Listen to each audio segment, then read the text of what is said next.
Hey guys, it's Kayla. I just wanted to turn the camera on while I did my makeup for the day. This is just kind of my more dramatic, like going out party look with some purples and reds. But yeah, just stay tuned. Hope you enjoy it. Give it a thumbs up if you do, and enjoy. Alright guys, we are going to start off by just concealing or priming our eyelids. I'm just going to use this Maybelline Fit Me Concealer, which my eyes look super weird, but I got some fairly new eyeshadow, and apparently it's something I'm allergic to in there because my eyelids are like super dry today and just being ridiculous. So in case you're wondering, I'm just going to use my finger, just blend that out. Oh, my eyelids are so irritated. It's like burning, which is probably not a good sign. And of course, you have to go in and use some type of powder to set that. And I'm just going to do, I call it my party look. Tony calls it my clown makeup. So, and again, use my Peach Smoothie, which is a Makeup Geek eyeshadow. And just put it in the crease. And normally I kind of buff it all the way up into where my brow highlight would be. Just again, so everything blends real nice together. You don't have a line where your eyeshadow is going to end. And I have been doing this eyeshadow look forever, and I saw it on, I don't know if it was an Instagram thing. I think it was like a YouTube video itself, but it's been so long now. I'm not sure whose video it was I was watching. So I'm just going to take this little brush here. It doesn't even have a name on it. I've had it probably like 10 years, I feel like. And then I'm just going to go in with this Milani blush, which is again the burgundy shade with the gold in it. Red Vino, I believe. And we're going to use it like an eyeshadow. So I just get a good bit on there because it's pigmented, but it's not, of course, it's a blush, so it's not going to be like as much as an eyeshadow. And you are going to go right here and just put it on like the outer edge. Kind of like in a V shape here, but it doesn't have to be nothing crazy because we're going to go with another color over it. And then I'm going to pick up some more and then put it right here, kind of like a V this way.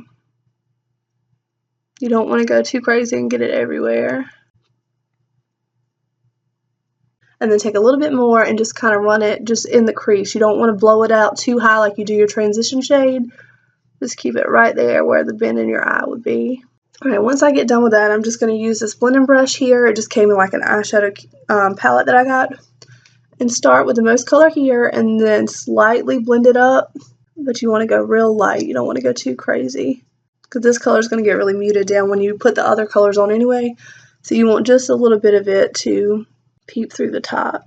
I'm going to go back into this Kat Von D eyeshadow palette that I got. And I'm going to use this color here, which is the Pretty Purple shimmery color.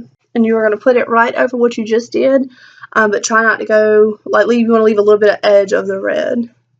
So you don't want to completely cover it up, but you're going to be putting it in the same areas and just leave a little bit of that burgundy color peeping through. And then the same for the inner part. And again, just take whatever's left on the brush and just kind of connect the two together. And of course, the key to every eyeshadow is to blend it out. So blend the edges again, which typically anytime I add an eyeshadow, I go back in and blend it in again regardless. And I'm going to use this one here, which is real dark. I don't know if you can tell on the camera. It's a purple. Looks kind of awful on that camera, doesn't it? Anyways, it's just a darker purple. Pretty much the same that we just did, but not as, of course, not darker.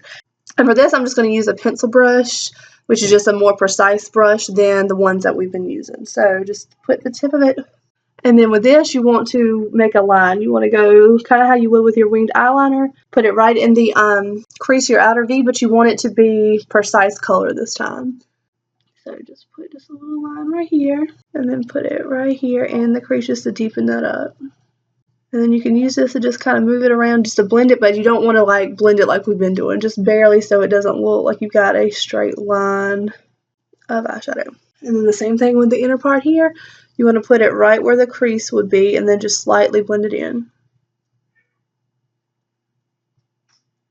And then I just barely touch it to connect the two. Slightly blend. I'm going to use this in shade, which again, the camera is not really picking it up, but mostly I use my finger. I probably will go back over it with my finger whenever I want to do like really concentrated color.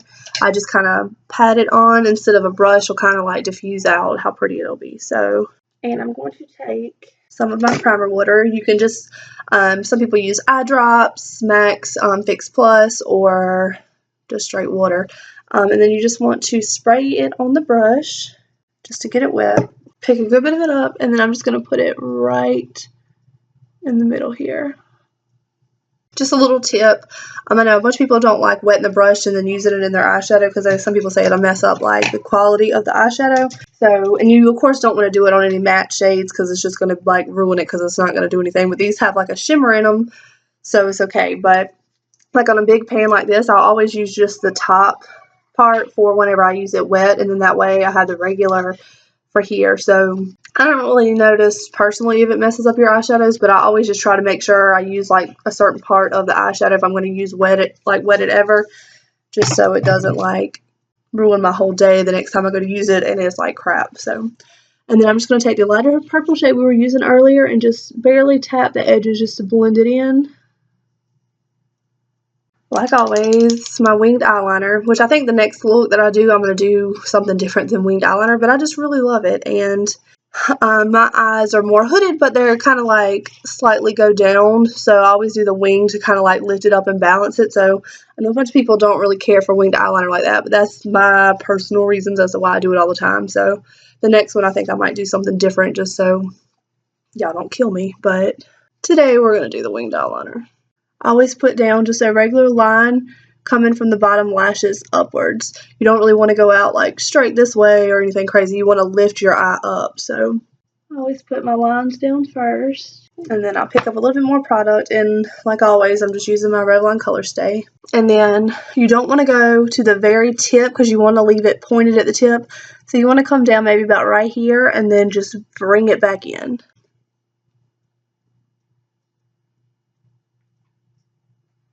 And then once you've got that down, you just pretty much line in your eye like you would with any other eyeliner.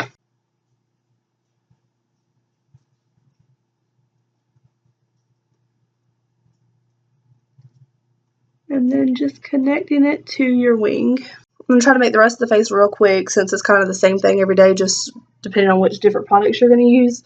So today I'm just going to do it with my beauty blender instead of my makeup brush. And today we're just going to use CoverGirl Stay Fabulous 3-in-1. And this is the shade 810. I'm just going to put some of it on my hand. And with this, I just put it all over my face. And then once there's not that much on there, I'll just kind of get that up. And you just want to push it in and not drag it or like fluff it around like you would with your makeup brush. And this part down here, I will kind of just swipe it around just because it is my neck, and which again, I'm not trying to get coverage there. I just want to get some of the color to make sure I'm even. This one here is a really affordable one. This is a very decent sized tube, and I put out way too much. Like, you need a little bit. Pat it on, but the warmth of like your finger, push it, like kind of melts it more into your skin, just makes it look a little bit better. And Beauty Blender is just going to pick up extra product that you don't need while it blends it out. So, and this one you definitely have to use a setting powder because it will crease so bad because of how thick it is if you don't. I'll go back into my Makeup Forever Duo and just taking this pretty bronzer shade and just bronze up the forehead. But speaking of highlight, anybody who cares about makeup, which hopefully you do since you're watching this, I ordered the Jaclyn Hill Champagne Pop Highlights. I went to Sephora on Harbison because I needed to get another tube of lipstick, and I was like, yes, it's finally in stores, because I was going to order it offline and I never did online. And I got there and they had it on display right there at the front, and it was so pretty. I like swatched it on my hand, and it had the opal and then the champagne pop, and it was so freaking pretty. And I swatched it and I was so excited. All they had left was the display. Like, oh no, we're sold out of that. I'm like, I ended up ordering it while I was there. I wasn't going to, but Tony was like, you might as well go ahead. So, don't have to tell me twice. I ordered it because it was free shipping if you order it through the store instead of like actually going home and ordering it. So, and I was so excited, and I just could not wait for it to get in here. be like a disco ball walking around, but I'm all about that life, so what can you do? And while this is out, I'm just going to go ahead and use this highlighter that's right here. And a little bit on the nose. Since we use this for the eyes, I'm going to go in and use this for pretty much everything. Just going to run it on the top, not really tops of the cheekbones, not where you did the highlight, but higher than you put your bronzer. While this is out, we're going to go ahead and take the same pencil brush we were using earlier, and you want to take this, and I'm going to smudge out under my lash line. Just kind of smudge that in, and I'm not going to go crazy contouring today. I am breathing, so I'm going to do a little bit contour brush. What am I doing today? And then, of course, this little middle shade, and I'm just going to do just right here until like the outer part of my eye here, so nothing too crazy because my eyes are going to be like dramatic enough. Highlight, Did I forget to prime my face again? Huh? Too late now, huh? With some mascara, and that will pretty much be it for the most part. Okay, huh? That's cute. And if you ever do that, which I do on like a daily basis, let it dry. Don't go in with something and try to wipe it because you're going to smear it all over that eyeshadow that you just did. So just let it sit there and dry for a minute. Alright, and of course I don't have a Q-tip here, so I'm just going to go with this concealer brush which doesn't have anything on it. And of course the Q-tip works better, but you can just wipe it right off. So just make sure it's just dry so it doesn't just smear a line across it. Alright guys, this is the finished look. I did have to redo the ending here, just because I somehow messed it up in my footage saving it or whatever, but I did have to redo some of it. This is the makeup after I've been wearing it all day. It is pretty much bedtime now, so this is the finished look. I hope you all enjoyed it. Please like. I'm going to take this brush here, which is just a eyeshadow brush. Who knew? It sucks at this, and this, but other than that, it's amazing. That's backwards. Okay. I don't know if you're... Give me a heart attack.